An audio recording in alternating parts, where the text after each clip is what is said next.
10월 13일 성경 읽기 시간입니다. 우리 오늘은 마태복음 25장에서 26장, 마태복음 25장에서 26장에 있는 말씀을 읽겠습니다. 25장. 그런데 하늘나라는 저마다 등불을 들고 신랑을 맞으러 나간 열 처녀에 비길 수 있을 것이다. 그 가운데 다섯은 어리석고 다섯은 슬기로웠다. 어리석은 처녀들은 등불은 가졌으나 기름은 갖고 있지 않았다. 그러나 슬기로운 처녀들은 자기들의 등불과 함께 통에 기름도 마련하였다. 신랑이 늦어지니 처녀들은 모두 졸다가 잠이 들었다. 그런데 한밤중에 외치는 소리가 났다. 보아라, 신랑이다. 나와서 맞이하여라. 그때 그 처녀들이 모두 일어나서 제 등불을 손질하였다. 미련한 처녀들이 슬기로운 처녀들에게 말하기를 우리 등불이 꺼져가니 너희의 기름을 좀 나누어 다오 하였다. 그러나 슬기로운 처녀들이 대답을 하였다. 그렇게 하면 우리에게나 너희에게나 다 모자랄 터이니 안 된다. 차라리 기름 장수들에게 가서 사서 써라. 미련한 처녀들이 기름을 사러 간 사이에 신랑이 왔다. 준비하고 있던 처녀들은 신랑과 함께 혼인잔치에 들어가고 문은 닫혔다. 그 뒤에 나머지 처녀들이 와서 주님, 주님, 문을 열어주십시오 하고 애원하였다. 그러나 신랑이 대답하기를 내가 진정으로 너희에게 말한다. 나는 너희를 알지 못한다 하였다. 그러므로 깨어있어라. 너희는 그날과 그 시각을 알지 못하기 때문이다. 또 하늘나라는 이런 사정과 같다. 어떤 사람이 여행을 떠나면서 자기 종들이 불러서 자기의 재산을 그들에게 맡겼다. 그는 각 사람의 능력을 따라 한 사람에게는 5달란트를 주고 또 한 사람에게는 2달란트를 주고 또 다른 한 사람에게는 1달란트를 주고 떠났다. 5달란트를 받은 사람은 곧 가서 그것으로 장사를 하여 5달란트를 더 벌었다. 2달란트를 받은 사람도 그와 같이 하여 2달란트를 더 벌었다. 그러나 1달란트 받은 사람은 가서 땅을 파고 주인의 돈을 숨겼다. 오랜 뒤에 그 종들의 주인이 돌아와서 그들과 세물하게 되었다. 5달란트를 받은 사람은 5달란트를 더 가지고 와서 말하기를 주인님, 주님께서 5달란트를 내게 맡기셨는데 보십시오, 5달란트를 더 벌었습니다 하였다. 그의 주인이 그에게 말하였다. 잘했다, 착하고 신실한 종아. 내가 적은 일에 신실하였으니 이제 내가 많은 일을 내게 맡기겠다. 와서 주인과 함께 기쁨을 누려라. 2달란트를 받은 사람도 다가와서 주인님, 주인님께서 2달란트를 내게 맡기셨는데 보십시오, 2달란트를 더 벌었습니다 하고 말하였다. 그의 주인이 그에게 말하였다. 잘했다, 착하고 신실한 종아. 내가 적은 일에 신실하였으니 이제 내가 많은 일을 내게 맡기겠다. 와서 주인과 함께 기쁨을 누려라. 그러나 1달란트를 받은 사람은 다가와서 말하였다. 주인님, 나는 주인이 굳은 분이시라 심지 않은 데서 거두시고 뿌리지 않은 데서 모으시는 줄로 알고 무서워하여 물러가서 그 달란트를 땅에 숨겨 두었습니다. 보십시오, 여기에 그 돈이 있으니 받으십시오. 그러자 그의 주인이 그에게 말하였다. 악하고 게으른 종아, 너는 내가 심지 않은 데서 거두고 뿌리지 않은 데서 모으는 줄 알았다. 그렇다면 너는 내 돈을 돈놀이하는 사람에게 맡겼어야 했다. 그랬더라면 내가 와서 내 돈에 이자를 붙여 받았을 것이다. 그에게서 그 1달란트를 빼앗아서 10달란트 가진 사람에게 주어라. 가진 사람에게는 더 주어서 넘치게 하고 갖지 못한 사람에게는 있는 것마저 빼앗을 것이다. 이 쓸모없는 종을 바깥 어두운 데로 내쫓아라. 거기서 슬피우며 이리 가는 일이 있을 것이다. 인자가 모든 천사와 더불어 영광에 둘러싸여서 올 때에 그는 자기의 영광의 보좌에 앉을 것이다. 그는 모든 민족을 그의 앞에 불러 모아 목자가 양과 염소를 가르듯이 그들이 갈라서 양은 그의 오른쪽에 염소는 그의 왼쪽에 세울 것이다. 그때의 임금은 자기 오른쪽에 있는 사람들에게 말하기를 내 아버지께 복을 받은 사람들아, 와서 창세 때로부터 너희를 위하여 준비한 이 나라를 차지하여라. 너희는 내가 줄일 때에 내게 먹을 것을 주었고 목 마릴 때에 마실 것을 주었으며 나그네로 있을 때에 영접하였고 헐벗었을 때에 입을 것을 주었고 병들어 있을 때에 돌보아 주었고 감옥에 갇혀 있을 때에 찾아 주었다 할 것이다. 그때의 의인들은 그에게 대답하기를 주님, 우리가 언제 주님께서 줄이신 것을 보고 잡수실 것을 드리고 목마르신 것을 보고 마실 것을 드리고 나그네 되신 것을 보고 영접하고 헐벗으신 것을 보고 입을 것을 드리고 언제 병드시거나 감옥에 갇히신 것을 보고 찾아갔습니까? 하고 말할 것이다. 임금이 그들에게 말하기를 내가 진정으로 너희에게 말한다. 너희가 여기 내 형제 자매 가운데 지극히 보잘것 없는 사람 하나에게 한 것이 곧 내게 한 것이다 할 것이다. 그때의 임금은 왼쪽에 있는 사람들에게도 말할 것이다. 저주받은 자들아, 내게서 떠나서 악마와 그 조이개들을 가두려고 준비한 영원한 불 속으로 들어가라. 너희는 내가 줄일 때에 내게 먹을 것을 주지 않았고, 목마를 때에 마실 것을 주지 않았고, 나그네로 있을 때에 영접하지 않았고, 헐벗었을 때에 입을 것을 주지 않았고, 병들어 있을 때나 감옥에 갇혀 있을 때에 찾아주지 않았다. 그때 그래도 이렇게 말할 것이다. 주님, 우리가 언제 주님께서 굶주리신 것이나 목마르신 것이나 나그네 되신 것이나 헐벗으신 것이나 병드신 것이나 감옥에 갇히신 것을 보고도 돌보아 드리지 않았다는 것입니까? 그때에 임금이 그들에게 대답하기를 내가 진정으로 너희에게 말한다. 여기 이 사람들 가운데서 지극히 보잘것없는 사람 하나에게 하지 않은 것이 곧 내게 하지 않은 것이다 하고 말할 것이다. 그리하여 그들은 영원한 형벌로 들어가고 의인들은 영원한 영생으로 들어갈 것이다. 26장. 예수께서 이 모든 말씀을 마치셨을 때에 자기 제자들에게 말씀하셨다. 너희가 아는 대로 이틀이 지나면 유월절인데 인자가 넘겨져서 십자가에 달릴 것이다. 그 즈음에 대제사장들과 백성의 장로들이 가야바라는 대제사장의 관저에 모여서 예수를 속임수로 잡아서 죽이려고 모의하였다. 그러나 그들은 백성 가운데서 소동이 일어날지도 모르니 명절에는 하지 맙시다 하고 말하였다. 그런데 예수께서 베다니 나병 환자 시몬의 집에 계실 때에 한 여자가 매우 값진 향유 한 옥합에 가지고 와서는 음식을 잡수시고 계시는 예수의 머리에 부었다. 그런데 제자들이 이것을 보고 분개하여 말하였다. 왜 이렇게 낭비하는 거요? 이 향유를 비싼 값에 팔아서 가난한 사람들에게 줄 수 있었을 텐데요. 예수께서 이것을 보시고 그들에게 말씀하셨다. 왜 이 여자를 괴롭히느냐? 그는 내게 아름다운 일을 하였다.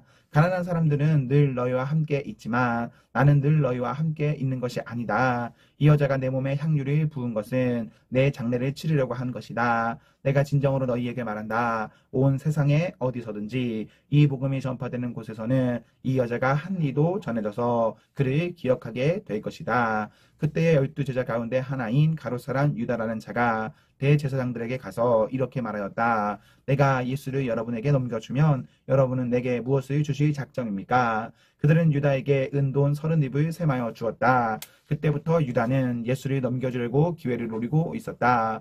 무교절 첫째 날에 제자들이 예수께 다가와서 말하였다. 우리가 선생님께서 유월절 음식을 잡수시게 준비하려고 하는데 어디에다 하기를 바라십니까? 예수께서 말씀하셨다. 성 안으로 아무를 찾아가서 선생님께서 말씀하시기를 내 때가 가까워졌으니 내가 그대의 집에서 제자들과 함께 유월절을 지키겠다고 하십니다 하고 그에게 말하여라. 그래서 제자들은 예수께서 그들에게 분부하신 대로 하여 유월절을 준비하였다. 저녁 때가 되어서 예수께서는 12제자와 함께 식탁에 앉아 계셨다. 그들이 먹고 있을 때에 예수께서 말씀하셨다. 내가 진정으로 너희에게 말한다. 너희 가운데 한 사람이 나를 넘겨줄 것이다. 그들은 몹시 걱정이 돼서 저마다 주님 나는 아니지요 하고 말하기 시작하였다. 예수께서 대답하셨다. 나와 함께 이 대접에 손이 담근 사람이 나를 넘겨줄 것이다. 인자는 자기에 관하여 성경에 기록되어 있는 대로 떠나가지만 인자를 넘겨주는 그 사람은 화가 있다. 그 사람은 차라리 태어나지 않았더라면 자기에게 좋았을 것이다. 예수를 넘겨줄 사람인 유다가 말하기를 선생님 나는 아니지요 하니 예수께서 그에게 내가 말하였다 하고 대답하셨다. 그들이 먹고 있을 때에 예수께서 빵을 들어서 축복하신 다음에 떼어서 제자들에게 주시고 말씀하셨다. 받아서 먹어라. 이것은 내 몸이다. 또 잔에 들어서 감사 기도를 드리신 다음에 그들에게 주시고 말씀하셨다. 모두 돌려가며 이 잔을 마셔라. 이것은 죄를 사하여 주려고 많은 사람을 위하여 흘리는 나의 피, 곧 언약의 피다. 내가 너희에게 말한다. 이제부터 내가 나의 아버지의 나라에서 너희와 함께 새 것을 마실 그날까지 나는 포도나무 열매로 빚은 것을 절대로 마시지 않을 것이다. 그들은 찬송을 부르고 올리브 산으로 갔다. 그때 예수께서 제자들에게 말씀하셨다. 오늘 밤에 너희는 모두 나를 버릴 것이다. 성경에 기록하기를 내가 목자를 칠 것이니 양떼가 흩어질 것이다 하였다. 그러나 내가 살아난 뒤에 너희보다 먼저 갈릴리로 갈 것이다. 베드로가 예수께 말하였다. 비록 모든 사람이 다 주님을 버리지라도 나는 절대로 버리지 않겠습니다. 예수께서 그에게 말씀하셨다. 내가 진정으로 내게 말한다. 오늘 밤에 닭이 울기 전에 내가 3번 나를 모른다고 할 것이다. 베드로가 예수께 말하였다. 주님과 함께 죽는 한이 있을지라도 절대로 주님이 모른다고 하지 않겠습니다. 그리고 다른 제자들도 모두 그렇게 말하였다. 그때 예수께서 제자들과 함께 겟세마네라고 하는 곳에 가서 그들에게 말씀하셨다. 내가 저기 가서 기도하는 동안에 너희는 여기에 앉아 있어라. 그리고 베드로와 세베대의 두 아들이 데리고 가서 근심하며 괴로워하기 시작하셨다. 그때 예수께서 그들에게 말씀하셨다. 내 마음이 괴로워 죽을 지경이다. 너희는 여기에 머무르며 나와 함께 깨어 있어라. 예수께서는 조금 더 나아가서 얼굴을 땅에 대고 엎드려서 기도하셨다. 나의 아버지, 하실 수만 있으시면 이 잔이 내게서 지나가게 해 주십시오. 그러나 내 뜻대로 하지 마시고 아버지의 뜻대로 해 주십시오. 그리고 제자들에게 와서 보시니 그들은 자고 있었다. 그래서 베드로에게 말씀하셨다. 이렇게 너희는 한 시간도 나와 함께 깨어 있을 수 없느냐? 시험에 빠지지 않도록 깨어서 기도하여라. 마음은 원하지만 육신이 약하구나. 예수께서 다시 두 번째로 가서 기도하셨다. 나의 아버지, 내가 마시지 않고서는 이 잔이 내게서 지나갈 수 없는 것이면 아버지의 뜻대로 해 주십시오. 예수께서 다시 와서 보시니 그들은 자고 있었다. 그들은 너무 졸려서 눈을 뜰 수 없었던 것이다. 예수께서는 그들을 그대로 두고 다시 가서 또다시 같은 말씀으로 세 번째로 기도하셨다. 그리고 제자들에게 와서 그들에게 말씀하셨다. 이제 남은 시간은 자고 쉬어라. 보아라, 때가 이르렀다. 인자가 죄인들의 손에 넘어간다.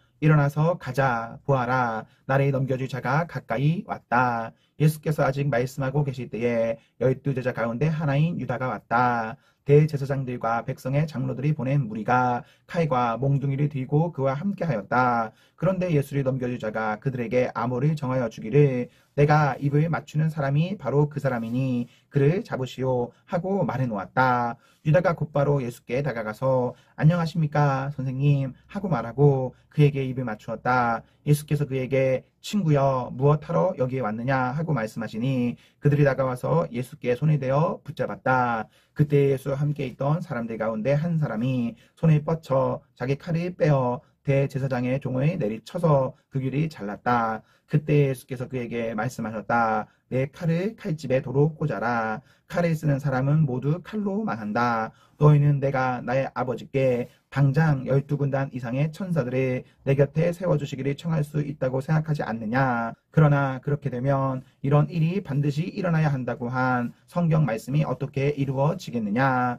그때 예수께서 무리에게 말씀하셨다. 너희는 강도에게 하듯이 칼과 몽둥이를 들고 나를 잡으러 왔느냐. 내가 날마다 성전에 앉아서 가르치고 있었건만 너희는 내게 손을 대지 않았다. 그러나 이 모든 일을 이렇게 되게 하신 것은 예언자들의 글을 이루려고 하신 것이다. 그때 제자들은 모두 예수를 버리고 달아났다. 예수를 잡은 사람들은 그를 대제사장 가야바에게로 끌고 갔다. 거기에는 율법학자들과 장로들이 모여 있었다. 그런데 베드로는 멀찍이 떨어져서 예수를 뒤따라 대제사장의 집 안마당에까지 갔다. 그는 결말해 보려고 안으로 들어가서 하인들 틈에 끼어 앉았다. 대제사장들과 온 공의회가 예수를 사형에 처하려고 그분을 고발할 거짓 증거를 찾고 있었다. 많은 사람이 나가서 거짓 증언을 하였으나 쓸만한 증거는 얻지 못하였다. 그런데 마침내 두 사람이 나서서 말하였다. 이 사람이 하나님의 성전을 허물고 4일 만에 세울 수 있다고 하였습니다. 그러자 대제사장이 일어서서 예수께 말하였다.